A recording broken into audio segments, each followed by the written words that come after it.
for those of you who don't know who SeconMuse is, we are basically an impact agency. We have three lines of business.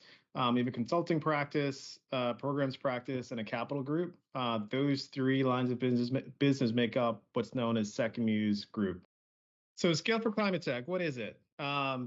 A few years ago, New York State realized that one of the things it wanted to do is to protect not just the manufacturing jobs, but also to grow that base and to do it in a way that advances its sustainability goals. Scale for Climate Tech is one of a few ways that they've worked to address that and to do a few things. Every year, my team and I were tasked with finding 20 growth stage startups. So think post-pilot, low volume manufacturing, and to work with them to learn how to manufacture at scale. So most founders, when they come to us, they're looking for support on what to do next. Like I said a few seconds ago, a lot of times they know how to build a great product, but building a great product, even if you've tested it in the wild, is very different from building a few hundred or a few thousand and doing it repeatably, scalably, and with consistent quality. And so a lot of times what we try to do is to give them a few different pieces of information support that helps them to learn how to do that well.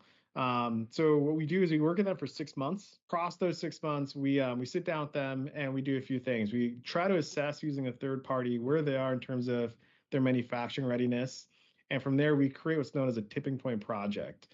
Tipping point project or roadmap project is something that we do specific to manufacturing in their business to help them advance their business. When you think of it in terms of tipping point, it's if we unlock this one area or do this thing really, really well, what does that mean in terms of new revenue, being able to get product orders out, understand our metrics a little better or our unit economics a little better? That is the goal of the project. We also partner with a deep bench of subject matter experts. So we source people from industry, usually between 40 and 45 every year from across the US to work with them. And we will attach 3 to 5 of those experts with these startups and entrepreneurs so they can, again, learn here's what this is, what you need to do. But again, practical experience, learning from people who've been there, who've done it at scale, who've also done it at their level, to help them think about where they are right now and where they're trying to go in the future so that they'll be successful. And the final piece you'll see is money. We actually don't invest into the companies, but what we do is we have a really strong network of investors. We have a strong network of debt facilitators, and we'll make introductions to help ensure that the founders are in a good position. So as we see, we're one of a few different programs or initiatives that New York State does. There are a few that are listed out here. What I've noticed over the last, especially the last 5 or so years, working closely across the New York State ecosystem, is that it really is something that's all in one. As we go to other markets and we talk to other regions, like our team here has done over the last couple of months across different parts of the U.S., New York State, not the only one, but one of the strongest when it comes to thinking about how to support manufacturing and how to support innovation. And they do that in a few different ways.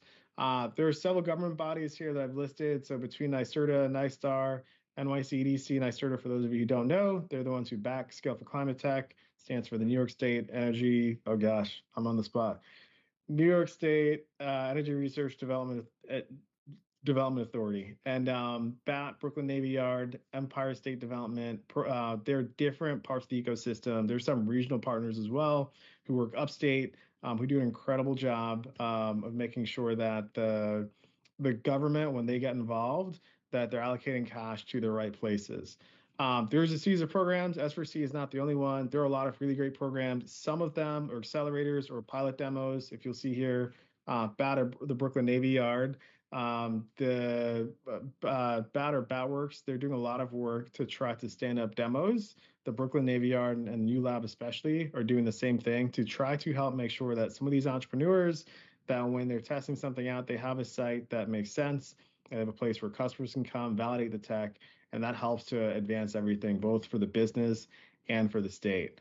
NYSERDA also releases these things called ponds, which are really awesome. Ponds are basically ways for entrepreneurs, small businesses, and other administrators to fund some of the work.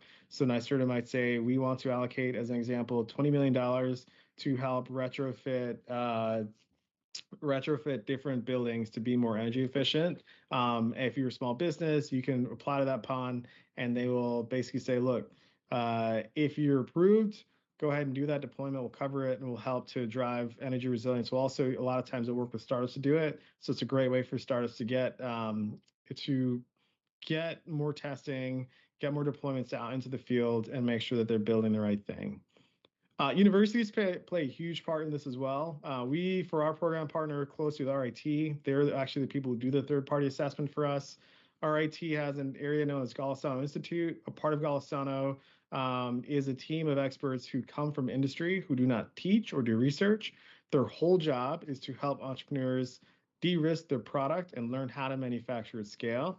And they do an incredible job with that. They're not the only one. There's so many great universities across New York State who we partner with or try to partner with to make sure that they're successful.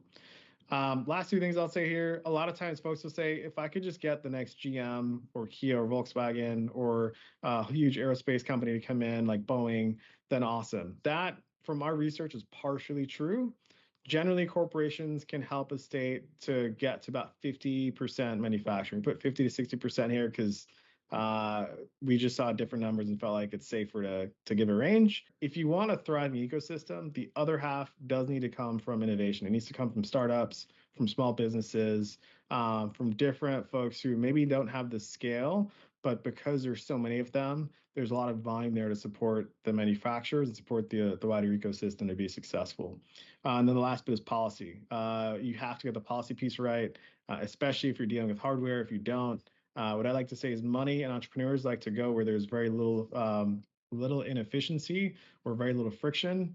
Policy done wrong can turn into a lot of friction, which discourages them from doing deployments or setting up shop there. There's also this work, not just with us, but across different partners, different parts of the ecosystem. New York State's all-in-one approach has enabled them since 2021 to create 13,000 new manufacturing jobs, which to me is really awesome.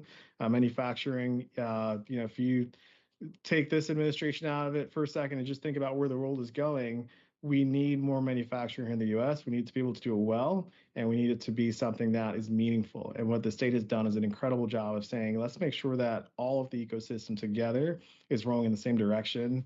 If you look at history, if you look at different regions who are hugely successful economically, they get this piece right. They get the innovation piece. They also understand the need to build something relatively close to home or at home, and to make sure that the math makes sense. And New York's well on its way to doing that. And they're not the only one, but they're doing a terrific job.